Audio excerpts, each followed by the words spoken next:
அண்மைய நாட்களாக என்பிபியின் பாராளுமன்ற உறுப்பினர்களின் கதைகள், அவர்களுடைய பேச்சுக்கள் மக்களுக்கு மிகப்பெரிய கடுப்பை ஏற்படுத்தி இருக்கிறது.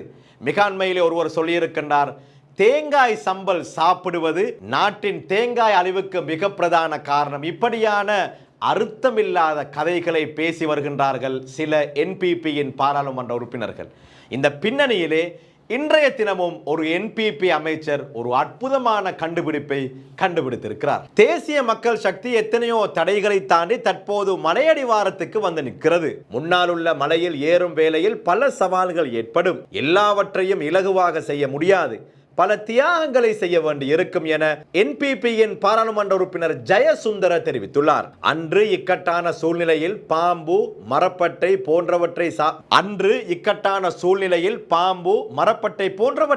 சாப்பிட்டுத்தான் சீனா இன்று உலகில் முதலிடம் பெற்றுள்ளதாக அவர் சுட்டிக்காட்டியுள்ளார். தேசிய மக்கள் சக்தி கட்சியின் நாடாளுமன்ற உறுப்பினர் டி.கே. ஜெயசுந்தர மக்கள் சந்திப்பில் கலந்து கொண்டு உரையாற்றும் போதே இதனை குறிப்பிட்டுள்ளார். நாட்டு மக்கள் மாத்திரமன்றி ஜனாதிபதி அனுரகுமார் திசாநாயக்க முதல் பாராளுமன்ற உறுப்பினர்களும் அனைவரும் அதே மட்டத்தில் அவதிப்படுவதாகவும் பாராளுமன்ற உறுப்பினர் குறிப்பிட்டுள்ளார். கடந்த சில நாட்களாக தான் கொழும்பில் தங்குவதற்கு இடமில்லாமல் பையை தோளில் மாற்றிக்கொண்டு அங்கும் இங்கும் நடந்து வருவதாகவும் கூறினார். மாதிவிலையில் தற்போது வசிப்பிடம் ஒன்று கிடைத்துள்ளதாகவும், வாகனம் இன்னும் தனக்கு கிடைக்கவில்லை எனவும், பழைய வாகனங்களை விற்று பொருத்தமான வாகனம் வழங்கப்படும் வரை பொறுமையாக இருக்கிறோம் என்றும் எம்பி குறிப்பிட்டுள்ளார். අනුරකුමාර දිසානායක සහෝදරයෙක් ඉඳලා මේ අපේ සියලු සහෝදරයෝ අපි එක බින්ද දුක් විඳිනවා. පහුගිය කාලේ අපිට ගෙයක් තිබුණේ නැහැ කොළඹ යනකොට. අපිට මාදිවල ගෙවල් තාම හැදලා නැහැ. ඒ නිසා අපි ගිහිල්ලා මොකද කරන්නේ? අපි මේ අපේ සහෝදරු හාමුදුරුවන්ගේ ආශිර්වාද ඇතුව අපිට පන්සලක් හොයලා දුන්නා.